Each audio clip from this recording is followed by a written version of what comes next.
क्या आप जानते हैं वर्तमान 24 के प्रथम तीर्थंकर भगवान ऋषभदेव का जन्म किस अद्भुत समय में हुआ था, जब मनुष्य कल्प वृक्षों से अपनी सभी इच्छाएं पूरी करते थे, जब संसार में युगलिक धर्म प्रचलित था और तब एक दिव्य आत्मा देवलोक से पृथ्वी पर अवतरित होने वाली थी।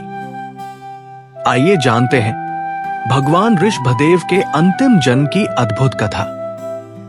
श्री ऋषभदेव भगवान का जीवन चरित्र भवेक सर्वार्थ सिद्ध नाम के देवलोक से वज्रनाभ मुनि का जीव अब जम्बूद्वीप के भरत क्षेत्र में अवतरित होने वाला था।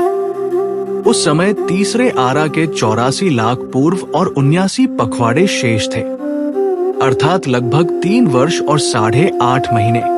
उस काल में मनुष्यों का जीवन अत्यंत अद्भुत था। मनुष्य एक पल्योपम तक जीवित रहते थे। उनका शरीर एक गांव बहुत ऊंचा होता था और वे 2 दिन में एक बार भोजन करते थे। उस समय संसार में युगलिक धर्म प्रचलित था। जब किसी युगल का आयुष्य कुछ ही समय शेष रहता, तब उनके यहाँ एक नरनारी का युगल जन्म लेता था। जब वो युगल बड़ा होता तो वही एक दूसरे के पति पत्नी बनकर जीवन व्यतीत करते। उनमें किसी दूसरे युगल के प्रति आकर्षण नहीं होता था। सभी युगल एक दूसरे से संतुष्ट रहते थे। उस समय संसार में 10 प्रकार के कल्पवृक्ष थे। ये कल्पवृक्ष मनुष्यों की सभी आवश्यकताएं पूरी करते थे। इन कल्पवृक्षों से लोगों को मधु, पात्र, वाद्य यंत्र, प्रकाश, आभूषण, घर, दिव्य वस्त्र तथा अनेक प्रकार की अन्य वस्तुएं प्राप्त होती थी। इस प्रकार लोगों की सभी आवश्यकताएं कल्पवृक्ष ही पूरी कर देते थे। इस कारण लोगों के बीच झगड़े या विवाद नहीं होते थे और वे अधिक कषाय भी नहीं करते थे। इसलिए मृत्यु के बाद अधिकतर उनका जन्म देवलोक में ही होता था। आप देख रहे हैं YouTube चैनल जैन लाइब्रेरी। ऐसी प्रेरणादायक कहानी देखने के लिए हमारा चैनल सब्सक्राइब करना मत भूलिए। नियमित अपडेट प्राप्त करने के लिए मैसेज करें हमारे मोबाइल नंबर 94096 42834 पर और हमारे व्हाट्सएप ग्रुप से जुड़े। उसी समय भरत क्षेत्र में नाभि और मरुदेवा नाम का एक युगल था। नाभि युगलिकों के 7वें कुलकर थे। सभी युगलिकों ने नाभि कुलकर को अपना स्वामी और मार्गदर्शक स्वीकार किया था। धीरे धीरे समय के साथ कल्प वृक्षों का प्रभाव कम होने लगा। अब लोगों को अपनी सभी वस्तुएं कल्प वृक्षों से स्वतः मिलनी कम होने लगी। लोग इस परिवर्तन से बहुत चिंतित और भ्रमित हो गए। तब कुछ महान पुरुषों ने समाज को मार्ग दिखाया। ऐसे मार्गदर्शक महापुरुषों को कुलकर कहा गया। एक बार जब माता मरुदेवा निद्रा में थी, तब ज्येष्ठ वद चौथ के पावन दिन उत्तराषाढ़ा नक्षत्र में उन्होंने एक साथ 14 दिव्य स्वप्न देखे।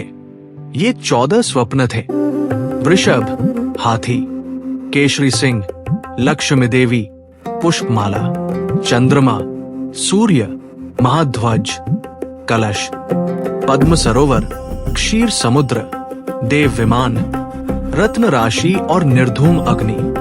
उसी क्षण भगवान ऋषभदेव का जीव सर्वार्थ सिद्ध देवलोक से चवकर माता मरुदेवा के गर्भ में अवतरित हुआ। दिव्य स्वप्नों को देखकर माता मरुदेवा अत्यंत प्रसन्न हो गई। सुबह होते ही उन्होंने अपने पति नाभि कुलकर को इन स्वप्नों के बारे में बताया। सरल स्वभाव के नाभि कुलकर ने स्वप्नों पर विचार करके कहा, निश्चय ही ये कोई अत्यंत शुभ संकेत है। तभी स्वर्ग से देवों के राजा इंद्र वहां पधारे। उन्होंने नाभि और मरुदेवा को तीर्थंकर के माता पिता होने का सम्मान दिया। इंद्र ने स्तुति करते हुए कहा, आपके यहाँ एक महान आत्मा का अवतार होने वाला है। आप तीनों लोक के नाथ तीर्थंकर के माता पिता बनने वाले हैं। ऐसा कहकर इंद्र ने दिव्य वस्त्र तथा आभूषण माता पिता को भेंट किए। इसके बाद इंद्र के आदेश से दिक्कुमारियां भी माता मरुदेवा की सेवा करने के लिए आ पहुंची। वे देवियां प्रेम पूर्वक माता की सेवा करती, उन्हें प्रसन्न रखती और भगवान के महिमा का गुणगान करती। माता मरुदेवा का समय अत्यंत सुखपूर्वक व्यतीत होने लगा। इस प्रकार 9 महीने और 8.5 दिन बीत गए। देवलोक की दिक्कुमारियां सूतीकरण करने के लिए पृथ्वी पर आ पहुंची। उन्होंने वहां 1000 स्तंभों वाला दिव्य सूती का गृह निर्मित किया। और फिर आया वो दिव्य क्षण। फाल्गुन वद 8 की मध्य रात्रि में उत्तराषाढ़ा नक्षत्र में माता मरुदेवा ने एक पुत्र और एक पुत्री को युगल रूप में जन्म दिया। जैसे ही प्रभु का जन्म हुआ, तुरंत ही स्वर्ग में दिव्य घंटानाद गूंज उठा। देवलोक के दिव्य वाद्य अपने आप बजने लगे। संपूर्ण जगत में सुख, शांति और आनंद की लहर फैल गई। तीनों लोकों में प्रकाश छा गया। तीर्थंकर के अवतार का प्रभाव केवल मनुष्य लोक में ही नहीं, बल्कि स्वर्ग और नरक लोक में भी पहुंच गया। नरक में भी ऐसी शांति छा गई जो वहां के जीवों ने पहले कभी अनुभव नहीं की थी। देवों के राजा इंद्र को प्रभु के जन्म की खबर मिलते ही वे तुरंत जन्मोत्सव मनाने के लिए पृथ्वी पर आए। इंद्र ने माता मरुदेवा को नमस्कार किया। फिर उन्होंने माता को अवस्वापनिका नाम की दिव्य निद्रा में सुला दिया। इसके बाद इंद्र ने तीर्थंकर प्रभु का एक दिव्य प्रतिरूप रचकर उसे माता के पास ही सुला दिया। तत्पश्चात इंद्र ने अपने शरीर के 5 दिव्य प्रतिरूप प्रकट किए। एक प्रतिरूप ने बाल प्रभु को अपनी गोद में उठाया, दूसरे ने प्रभु के ऊपर छत्र धारण किया, तीसरे ने हाथ में वज्र धारण किया और शेष 2 प्रतिरूप चामर से सेवा करने लगे। इसके बाद इंद्र बाल प्रभु को अपनी दिव्य सवारी में मेरु पर्वत पर ले गए। वहां उस दिव्य मेरु पर्वत पर 56 दिक्कुमारियों और 64 इंद्रों ने अत्यंत भक्ति के साथ तीर्थंकर प्रभु का अभिषेक किया। अभिषेक के समय आकाश से पुष्पों की वर्षा होने लगी। इसके बाद इंद्राणी ने स्वर्ग के दिव्य आभूषण प्रभु को पहनाए।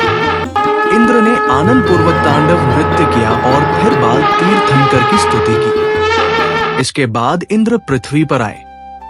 उन्होंने बाल प्रभु को उनकी माता मरुदेवा के पास वापस सुला दिया और माता की अवस्वापनिका निद्रा दूर कर दी। इसके पश्चात इंद्र ने कुबेर देव को आज्ञा दी कि प्रभु को सांसारिक सुख प्रदान करने वाली सभी वस्तुएं उपलब्ध कराई जाए। इंद्र की आज्ञा के अनुसार कुबेर देव ने सुंदर महलों का निर्माण कराया और प्रभु के लिए आवश्यक सभी वस्तुएं अर्पित की। इसके बाद इंद्र ने पृथ्वी पर प्रभु का जन्मोत्सव मनाया।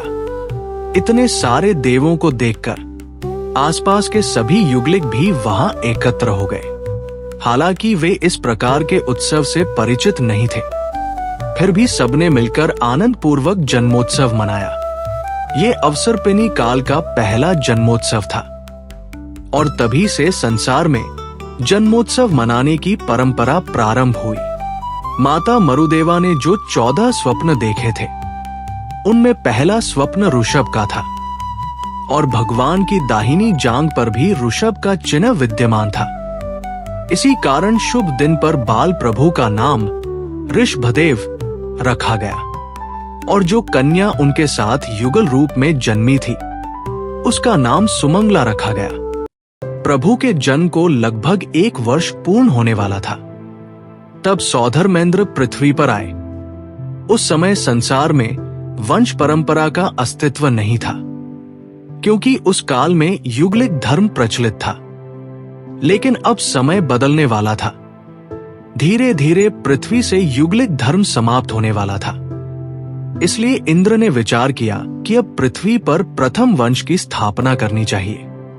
तब इंद्र ने भगवान के वंश की स्थापना की और उस वंश का नाम रखा इक्ष्वाकु वंश। इक्ष्वाकु शब्द का अर्थ है जिसे इक्षु यानी गन्ना प्रिय हो। प्रभु धीरे धीरे बड़े होने लगे। देवता भी बाल स्वरूप धारण करके प्रभु के साथ खेलने के लिए आते थे, क्योंकि प्रभु तो जन्म से ही 3 ज्ञान के धारक थे। ऐसे दिव्य प्रभु का साथ भला किसे अच्छा नहीं लगता। इस प्रकार चंद्रमा की कलाओं की तरह प्रतिदिन बढ़ते हुए बाल क्रीड़ाएं करते करते प्रभु युवावस्था को प्राप्त हुए। युवावस्था में प्रभु का तेज और व्यक्तित्व अत्यंत अद्भुत था। उनकी करुणा, बुद्धि और पराक्रम को देखकर सभी लोग अत्यंत प्रसन्न होते थे। प्रभु का स्वभाव अत्यंत शांत, दयालु और धर्ममय था। वे सदैव सभी प्राणियों के प्रति मित्रता और करुणा का भाव रखते थे। तब एक बार एक दुर्घटना घटी। एक युगल ताड़ के वृक्ष के नीचे खड़ा था। अचानक वो वृक्ष टूटकर उस पुरुष के ऊपर गिर पड़ा और उसका असमय मृत्यु हो गया। अब वो स्त्री अकेली रह गई। उसके माता पिता उसे अपने साथ ले गए और उसका पालन पोषण किया, लेकिन कुछ समय बाद वे भी मृत्यु को प्राप्त हो गए। अब वो कन्या बिल्कुल अकेली रह गई। उसे देखकर अन्य युगलिक लोग समझ नहीं पाए कि क्या करें। इसलिए वे उसे नाभि कुलकर के पास ले गए। नाभि कुलकर ने कहा, ये पुण्यशाली कन्या ऋषभ की पत्नी बनेगी, और उन्होंने उसे स्वीकार कर लिया। उस कन्या का नाम सुनंदा रखा गया। उसी समय अवसर जानकर देवों के राजा इंद्र अपने विशाल देव परिवार के साथ पृथ्वी पर आए। उन्होंने प्रभु से विनम्र निवेदन किया, प्रभु, संसार के लोगों के व्यवहार का मार्ग भी आप ही से प्रारंभ होगा, इसलिए मैं आपका विवाह महोत्सव करना चाहता हूं। भगवान की अनुमति लेकर इंद्र ने एक विशाल मंडप का निर्माण कराया और वहां विधि पूर्वक भगवान ऋषभदेव का विवाह सुनंदा और सुमंगला के साथ संपन्न कराया। युगलिक लोग यह सब अत्यंत कौतूहल से देख रहे थे। वे सरल स्वभाव के थे, इसलिए उन्होंने इस नई व्यवस्था को स्वीकार कर लिया और तभी से संसार में विवाह परंपरा का प्रारंभ हुआ। भगवान ऋषभदेव केवल कर्मों के क्षय के लिए अनासक्त भाव से दोनों रानियों के साथ रहते थे। कुछ समय बाद रानी सुमंगला के गर्भ से भरत और ब्राह्मी का जन्म हुआ और रानी सुनंदा के गर्भ से बाहुबली और सुंदरी का जन्म हुआ। इसके बाद माता सुमंगला ने पुत्रों के 49 युगलों को जन्म दिया, अर्थात कुल 98 पुत्रों का जन्म हुआ। अब पहली बार ऐसा हुआ कि जहां पहले युगल रूप में पुत्र पुत्री जन्म लेते थे, वहां केवल पुत्रों का जन्म होने लगा। ये घटना संकेत थी कि युगलिक काल समाप्त होने वाला है। अब एक बहुत बड़ा परिवर्तन होने वाला था।